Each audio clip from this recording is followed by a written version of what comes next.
Falávamos aqui do Glauber Rocha, agora vamos falar do filme B. Que não é cinema, é teatro. É teatro. Que coisa maluca. Gerson, que bom que você está aqui de novo. Você está com vocês, eu já estou ficando freguês, né? Que bom.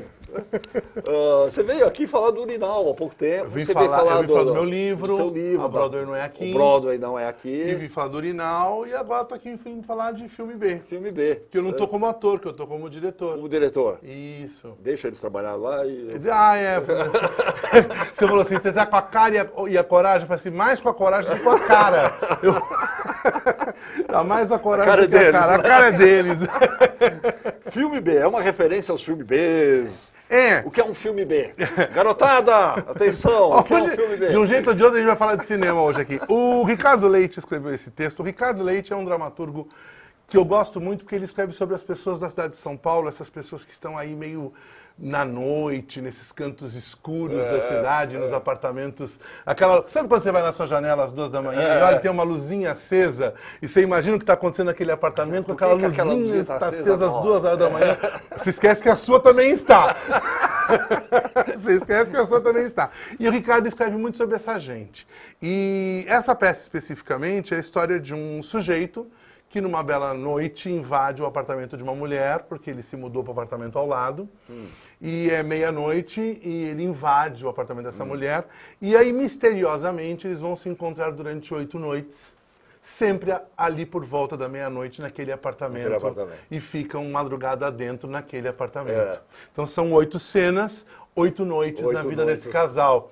E aí a peça é cheia de situações um pouco de reviravoltas, de eu penso que é isso, mas não é bem isso, aí você acha que é isso, mas também não é bem isso. Pistas falsas, truques que o Ricardo foi plantando ao longo do texto e que eu gosto muito porque eles referenciam um pouco essas produções que são chamadas filme B. Filme B. E agora eu vou responder a sua pergunta. Isso.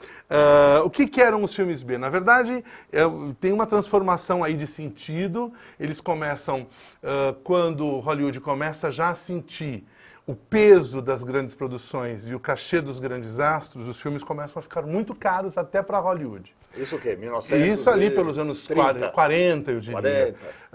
Sei lá, ali por volta daquilo. Estão saindo de uma crise aí de 29 e tal, exatamente. Então, o que acontece? A crise de 29, ela perdura durante um tempo. Aí a gente está às portas de uma Segunda Guerra Mundial, que também não é um momento fácil. O cinema como escapismo é uma recorrência. É a época dos grandes musicais. Exatamente. Ziegfeld, mas aí o que você tem ali para fazer valer o seu dinheiro, e os estúdios de Hollywood tinham os seus cinemas, onde eles distribuíam os seus filmes. Sim, as redes. As redes. Então, por isso que em todo lugar tem um cinema que chama Metro. Em todo lugar tem um cinema que chama Paramount. Porque eram um pouco as redes que ficavam por conta dessa distribuição. O cara era vertical, né? Exatamente, ele meio que exibia. Era uma distribuição cinematográfica. Então havia uma concorrência não só dos estúdios, mas uma concorrência das salas. E, para fazer valer o dinheiro, eles faziam sempre um programa duplo.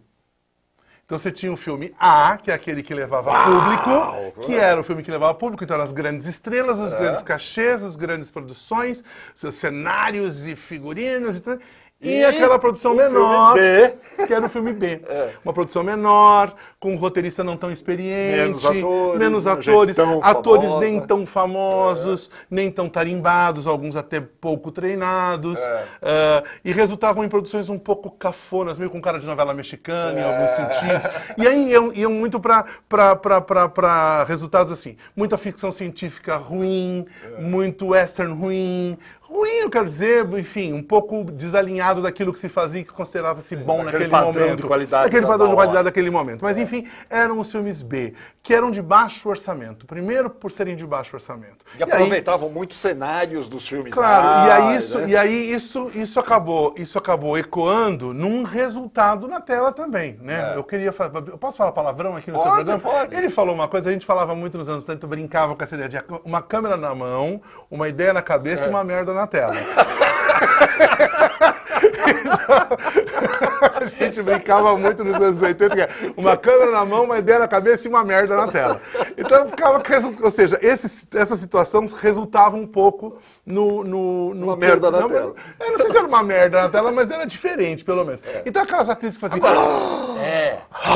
Aqueles closes. Aí aquela sonoplastia muito cafona, evidente, forçada, uma revelação. Então essa cara de novela mexicana. Abria a porta, fazia aquele... Você ouvia passos, toc, toc, toc, toc, toc, toc, toc, toc, subir da escada, essa situação. Então, a gente foi... Por conta dessas... Mas que criou escola, hein? Claro, criou e virou escola, um estilo, virou um jeito de fazer. A televisão brasileira, por exemplo, a televisão acho que da América Latina toda, foi nessa porque linha, as pessoas das gostam novelas, as coisas. As pessoas gostam dessa passionalidade que vem nisso. Principalmente nós latinos. Claro. Que somos melodramáticos. Claro, veja, não estou falando mal. Minha peça chama Filme B, então não posso nem falar mal disso. O que eu quero dizer, onde eu quero chegar com isso? O Ricardo pegou e fez um texto com muitas reviravoltas, chamou de Filme B por causa disso, né?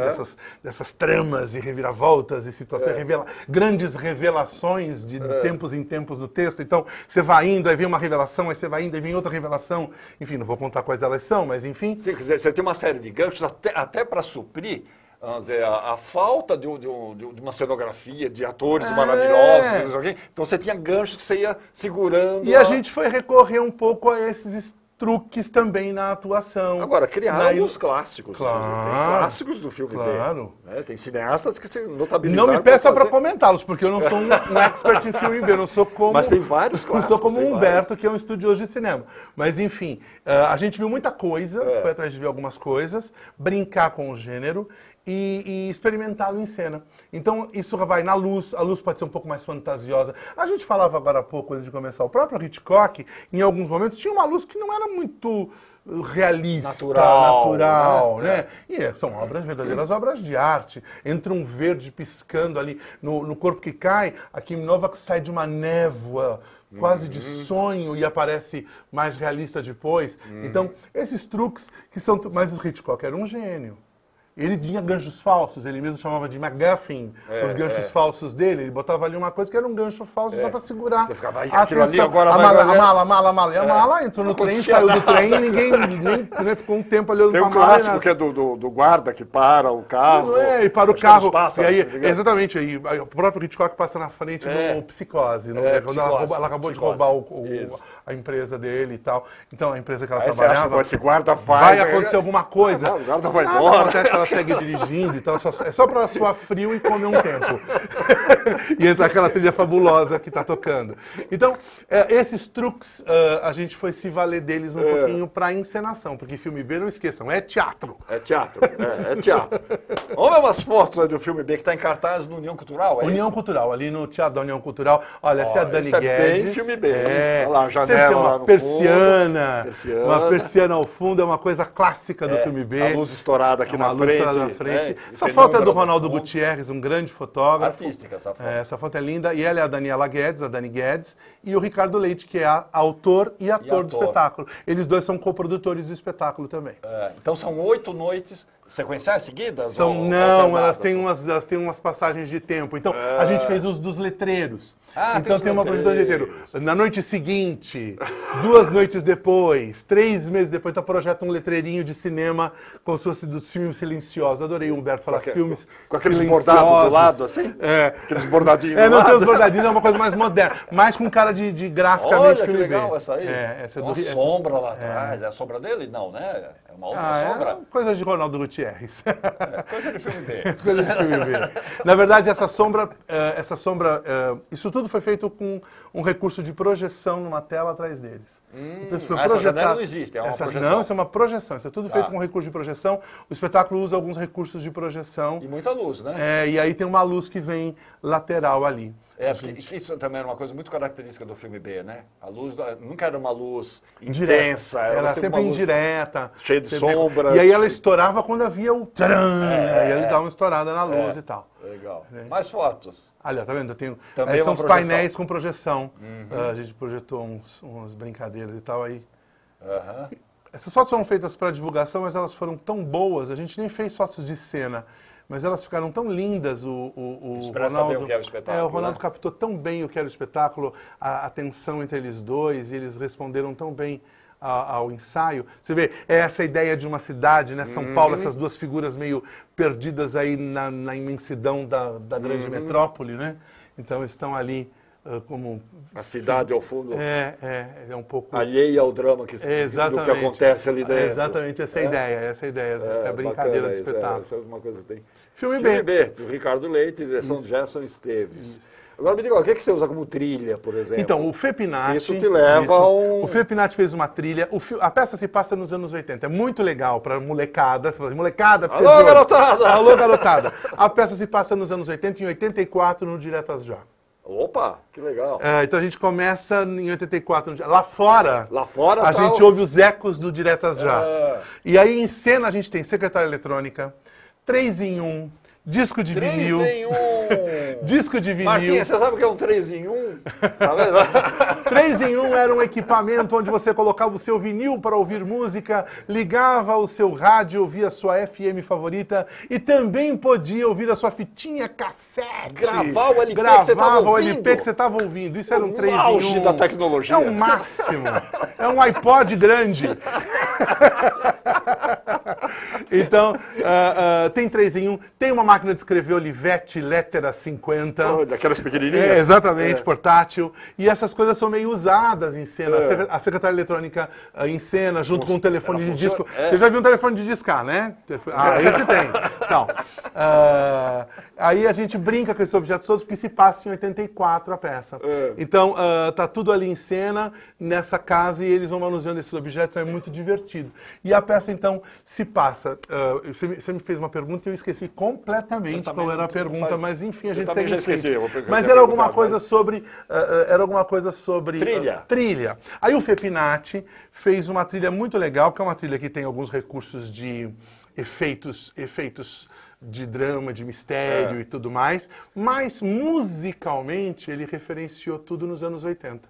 Então a gente ouve desde Metrô, lembra? Minha mãe me falou que eu preciso casar, pois eu já fiquei mocinha, né? Desde Metrô até Cocteau Twins, por exemplo, que é um clima mais misterioso, uma banda super misteriosa ali dos anos 80, que fazia um som já eletrônico de alguma forma, meio progressivo, é bem interessante. Então, ele vai misturando tem Cazuza, então tem algumas referências a músicas nacionais e alguma coisa estrangeira também daquele período, mas é tudo meio focado nos anos 80. O que é musical, o que é trilha, é musical. E aí tem efeitos sonoros saborosíssimos, né? Assim, sons de passos, sons de campainha, esses sons todos que ele fez uma trilha de sonorização muito interessante pra gente também. A luz é do Kleber Montanheiro, é uma luz toda recortada, toda pontuada, então cria uns climas pra gente, super bacana.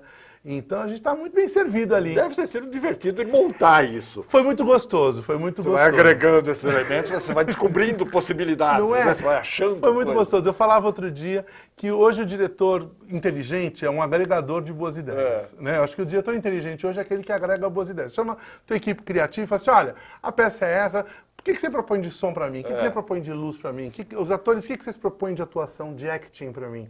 Não adianta a gente ficar impondo a nossa própria ideia, porque senão vira uma brincadeira pessoal. Você joga no teu próprio campinho, com o uniforme e a sua bola, joga sozinho. Então não vai jogar com os outros. E aí a gente faz um jogo bem gostoso ali, a equipe é muito legal. Muito bacana. Vocês estão lá no União Cultural, que dias? Teatro da União Cultural, fica na rua Mário Amaral. Para quem está em São Paulo, é do lado do metrô Brigadeiro. Então, a gente está pertinho da Avenida Paulista, do lado do metrô, muito bem situado. No prédio da União Cultural Brasil e Estados Unidos. No prédio da União Cultural Brasil e Estados Unidos. Teatro da União Cultural, Mário Amaral, 209. 209. Isso. E a gente está às terças e quartas, só mais... Hoje tem, então? Hoje à noite tem, corre pra lá. Terças e quartas, às 21 horas. Então, hoje tem. Vamos até 27 de julho. Então, acho que só mais 2 ou 3 semanas, no máximo. Terças e quartas, às 21 horas, Mário Amaral, 209, Teatro da União Cultural. Filme B. Legal. Gerson, eu adorei. Parabéns pelo trabalho. Obrigado, querido. Você faz coisas gostosas aqui, papos legais pra gente. Muito bom. Fica ou saio? Fica.